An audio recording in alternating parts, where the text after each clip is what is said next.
My husband's best friend became extremely territorial of him and freaked out when he planned to go to my birthday party. I finally snapped. My husband Richard is close friends with a woman named Annie. They've been friends for a long time before Richard and I got together, so I know her fairly well too, but we really have nothing in common and we're not exactly friends.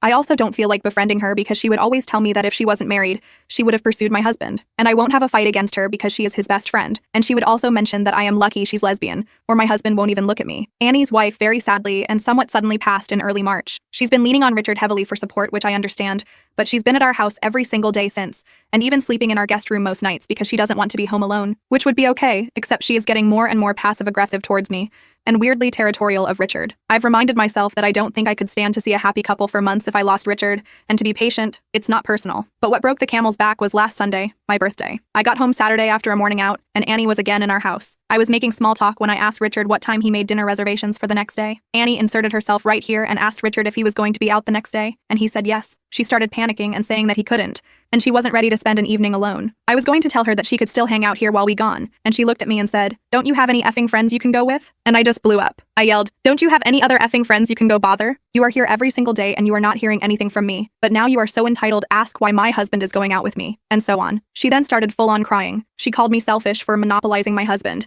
and that she was his best friend first before he knew me. I had enough and told her to get out of my house and not to come back, ever. It hit the fan, and she refuses to go out because she is his best friend, and Richard knows she can't be alone. Richard had been trying to calm things down between us, but it spiraled out of control fast, and he ended up escorting Annie out and telling her that he would be backing my decision because of how she spoke to me. That night, while my husband was asleep, I checked his phone, and I saw his conversation with Annie. She said in the messages that I was horrible and could not understand her grief, to which my husband responded that she caused the fight, and that the world doesn't revolve around her. She said, whatever, and that she would be cleaning the house because she knows that he will come and live with her when he came back of his senses. My husband sent laughing emojis and said never.